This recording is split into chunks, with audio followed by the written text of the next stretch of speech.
And welcome everyone to Sports on Tap Extra, presented by Ray Felton State Farm Insurance, RRT Productions, Mako Custom Printing, and Troutland Entertainment. I am Noah Jacobson, and this morning we are joined by North Ridgeville Rangers boys basketball head coach Ben Chase, who just completed his fourth season as head coach for the Rangers boys basketball team. Coach Chase, thank you so much for taking the time and joining me this morning. No problem. Appreciate you having me. No problem. So, Coach, recapping your 2024-25 season, you guys started off this season at 4-11, which preserved you guys through two losing streaks of five or more games. But you guys played your basketball at the right time. You guys won 6 of the last 10, and your best time came right at the playoffs. You guys go into the playoffs as a 21st seed. You guys start your playoff run going at the number 5 seed Lakewood Rangers, the CWC champions. You guys go into their place and defeat them 67-51 in the district semifinals. What a big win that was for your program. You guys go into the district finals at Twinsburg to face the 24 seed Green Bulldogs. You beat them 53-40 to capture your first district championship since 2009. You guys go into the regional semifinals at Worcester to play the eventual regional champion North Royalton Bears. So you guys lose to them 78-62. But what a great season for you guys. You guys go to a 10-15 record, not the record what you want, but you guys accomplished your first season championship since 2009. Says a lot. Just talk about how this season went for you guys overall. Yeah, I mean, we started off 2-0, and I'm like, I think this team definitely has a chance to at least compete, at least be in the top three of the SWC this year. And that quickly turned when we lost 6 straight after that. And then we just battled through, like you said, a couple of losing streaks. But these kids, man, we had a great group. We graduated 5 seniors that were all together, really set the standard for our culture going forward. And it was, regardless of the wins and the losses, like it was a really fun year to show up every day and practice. The kids did a great job with that. And yeah, it was good to get a couple wins down the stretch. We got some help from Green as they beat Hoover, they were a super, super talented team that I think we would have struggled against. But, we took care of business and won the 2 games of the teams that were in front of us in the playoffs. Yeah, definitely. I need to talk about some of the players, coach. Kyle Miller, Luke Rowe, Charlie Steinmetz, Cole Miller, and Duke Baker. Just kind of talk about how those 5 players really made an impact, and even talk about some of the other players that also made a big impact for your team this year.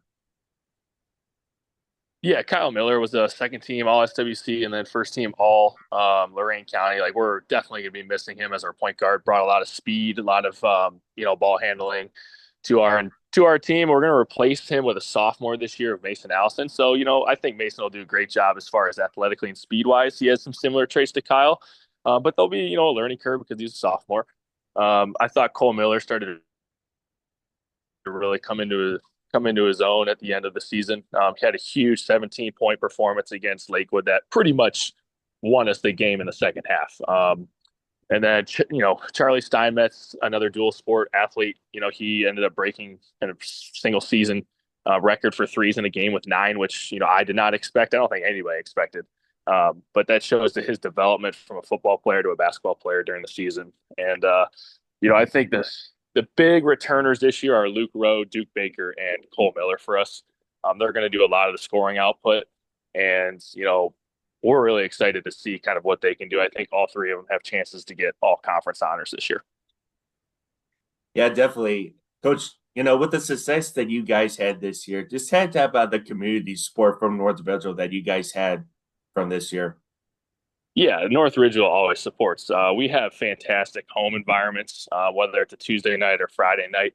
Our community loves hoops. They love football. And it's nice to see me and Brian Morgan, the football coach, share a lot of athletes, and we see just a ton of community support at all of our games, whether it's home or away. And it makes the kids excited, man. They are always playing in front of a big crowd, and it's pretty cool. So we're hoping to just continue to put a good product on the floor to keep those people showing up to our games. Yeah, definitely. Coach, coming up is today is the Mark Price camps for the first time ever at North Ridgeville. Just talk about how awesome it is for Mark Price to have his camps at North Ridgeville for the first time, and how awesome is it just to be able to teach the game of basketball for the kids at North Ridgeville. Yeah, I think it speaks to the facilities in North Ridgeville. We have a fantastic basketball facility, and we just passed a new high school as well, which we're going to get finished in another 2 years. So I think North Ridgeville facility wise will be at the top of the state as far as that goes. And then we also have Hoop Tech right there. So it's pretty cool. There's no shortage of, opportunity that kids, especially young kids all the way through K-8 and then into high school can get North Ridgeville right now. Yeah, definitely. And just to talk about how the youth program has gone for you guys with the success that you guys had this year. Yeah, our 3 through 6, we had 3 teams that finished undefeated this year, which was pretty wild. Usually you get, your good groups go above 500 and stuff like that, but finishing undefeated was pretty sweet. And over the past 4 years, as I've been the head coach, we've started to see pretty much every team. Like we do 3, 4, 5, 6, and we have 2 teams at each. So there's a ton of teams, but we're starting to see our A teams all finish above 500, and that's starting to translate to the B team. So there's no shortage of talent coming up, and it's a pretty good problem for me to have. So I'll just gotta sort through it and put the best players forward. When you guys started off the season at 4-11, just talk about how you handled the team, starting off the season at 4-11, how it switched you guys to able to get that district championship.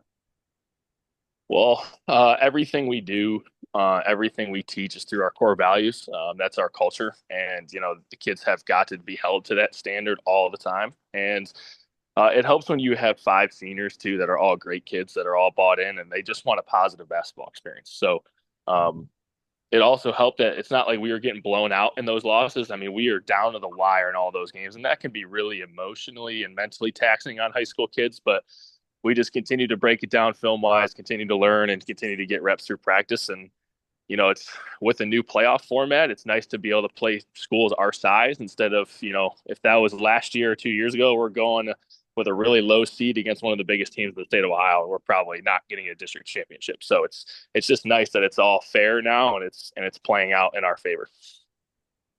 You've been the head coach for the past 4 years. You've been an assistant before you've been the head coach. Just talk about some of the biggest impacts that you've had as a varsity assistant to now being your fourth season as the head coach.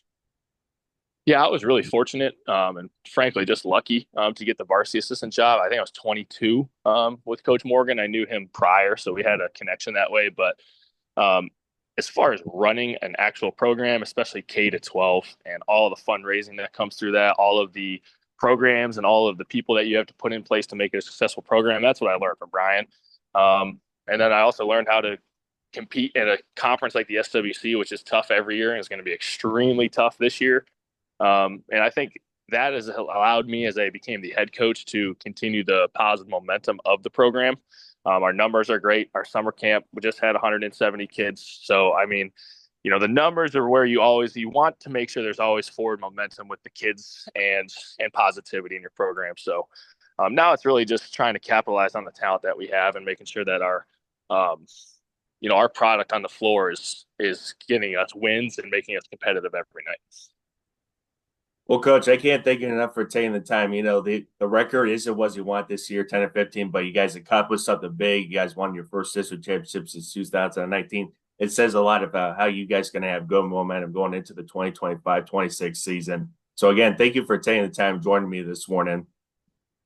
For sure, man. I appreciate it. Thanks for highlighting the North Ridgeville Rangers. Yeah, definitely.